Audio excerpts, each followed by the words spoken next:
China is on the war path. Again. Where to find piles of cash in Hong Kong? And what do kimchi and the moon have in common? That and more on this week's China News Headlines.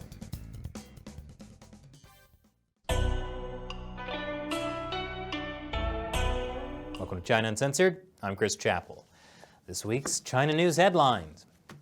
China is preparing for war. Again. Okay, the Communist Party says they're preparing for war a lot. When you're an authoritarian communist regime, it's what you do. On November 30th, the Politburo Standing Committee met. Those are the 7 most powerful old guys in the Chinese Communist Party. And according to state-run Xinhua, Xi Jinping talked about military regulations. He emphasized preparing for war by integrating political work into all links of combat effectiveness. Basically, Xi Jinping wants good communist soldiers who listen to the party. And by the party, he means himself. Sounds like a recipe for a top-notch military with lots of combat effectiveness. Now, over to Hong Kong, which the Communist Party has successfully conquered without ever firing a shot, unless you include tear gas. So much tear gas. You may remember Hong Kong activist and friend of the show, Joshua Wong. I've interviewed him before, including last year in June, right after he got out of jail for his involvement in the Umbrella movement. He's now been sentenced, again, to 13.5 months in jail. This will be his 4th time in prison. Fellow activists Ivan Lam and Agnes Chow were also sentenced to slightly shorter jail terms of 7 months and 10 months. They were sentenced for organizing and inciting others to attend this protest at Hong Kong Police Headquarters last June. I was there that day. So were Shelley and Matt. In fact, we did a live stream at that protest. And you know what that means. It's time for us to go back to Hong Kong and bust these 3 out of prison. They'll never see Shelley coming. And while we're at it, we might swing by Hong Kong Chief Executive Carrie Lam's house. U.S. sanctions have left her without a bank account, which means she's getting her big fat salary in cash. Wow, she earns more than the President of the United States. And she's keeping her $600,000 salary in piles of cash at home. I wonder where she got the idea. Hong Kong pro-democracy media tycoon Jimmy Lai has been arrested for alleged fraud. Lai owns the pro-democracy newspaper Apple Daily. Lai was arrested and Apple Daily's offices were raided over the summer under the national security law. Lai's current arrest is officially unrelated. He and 2 other company executives stand accused of using their offices for purposes not allowed in the building lease. Specifically, they are accused of subletting part of their office space. And while the 2 other executives were released on bail, Lai was denied bail. So he has to remain in prison until the next court hearing in April. Lai was denied bail as the judge ruled he may abscond or re-offend. Good thing Hong Kong is keeping criminals like Jimmy Lai off the streets. What if he re-offends by subletting his office space? What a danger to society! Chinese Premier Li Keqiang is urging local leaders to speak the truth, as if they don't. Li was talking to local leaders at an online economic forum. His point was, if for some reason you weren't reporting accurate economic data, we can't make good policies. Sure, the Communist Party has incentivized local leaders to lie about economic data for decades. But now, local leaders should tell the truth. Of course, if there is a huge economic crisis in China, this might be a way for the top leaders of the Communist Party to blame all the problems on local officials. If they don't tell the truth now, they're lying. And if they do tell the truth now, it means they were lying before. It's never the central government's fault, you see. It's always those bad local officials. Speaking of telling the truth, China has declared victory over extreme poverty, according to state-run media. Chinese state media rushed to declare victory for a nationwide anti-poverty campaign. The statement shocked Chinese netizens with many posting videos online to illustrate what life looks like in some of the impoverished counties as of today.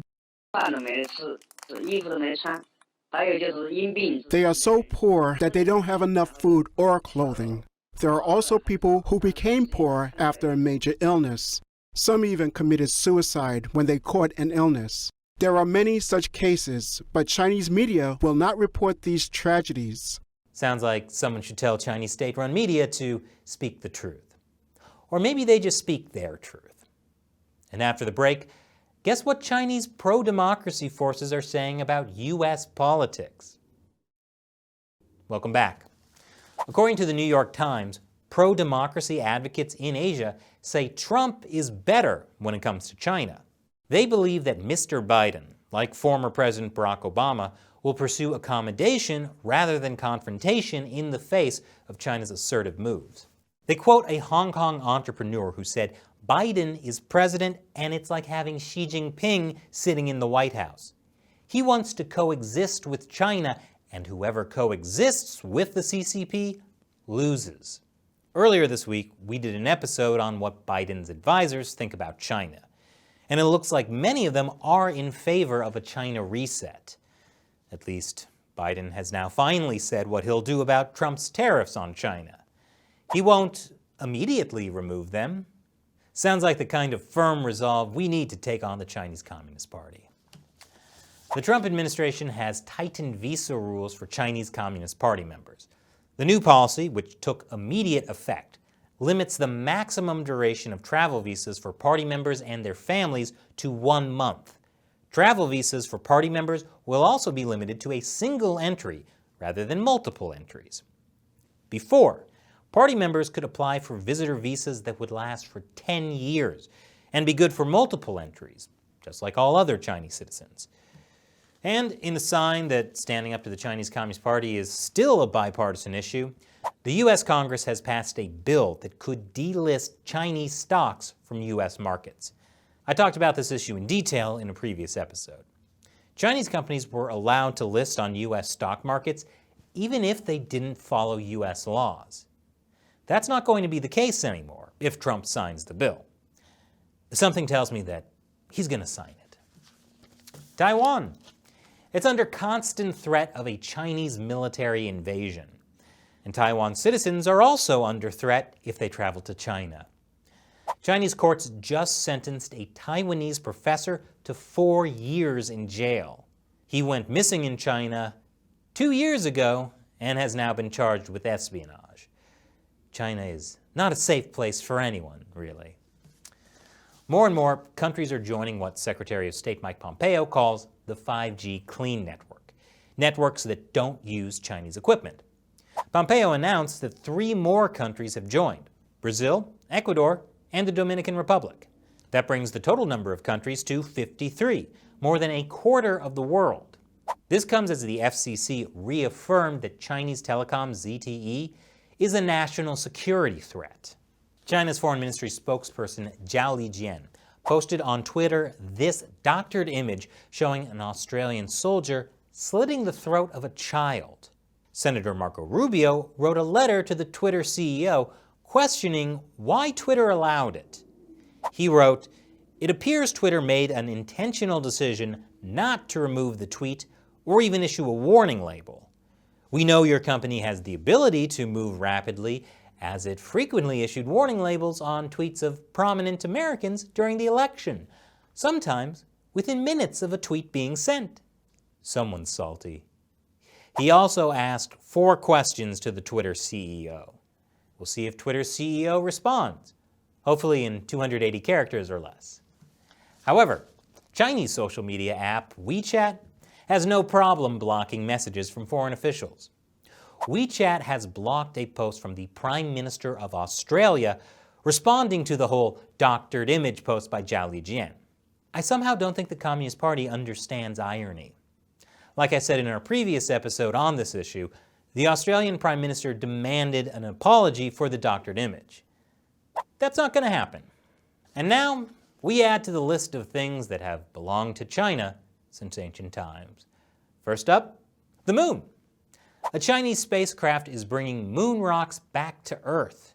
I'm sure they'll sell like hotcakes on Taobao. And a little closer to home, it turns out that kimchi, the delicious Korean food staple, is not Korean at all. No, it's been a part of China since ancient times. That claim originally came from my favorite Chinese state-run media, the Global Times. It said China had led the development of an international standard for pao cai. Pao cai are fermented vegetables. And in the Global Times article, they essentially include kimchi when talking about pao cai. And after angry reactions from South Koreans, the Global Times doubled down, publishing photos of Chinese pao cai, including a photo of a woman from China's Korean ethnic minority group tasting kimchi, but calling it pao cai. The Global Times certainly knows how to troll. But there's at least one great culinary tradition that I know the Communist Party won't try to lay claim to. The McRib. Pork machine stamped to look like it has bones and smothered in a tangy barbecue sauce. That is indisputably American. And now it's time for me to answer a question from a member of the China Uncensored 50 Cent Army, a fan who supports the show on the crowdfunding website Patreon. Today's question comes from Logan. I see that China Unscripted has hit the 100,000 subscriber mark. Will you be showing off that silver play button soon? Ah, good eye, Logan. Yes, our China Unscripted podcast has finally topped 100,000 subscribers, putting it in the top 2% of all YouTube channels.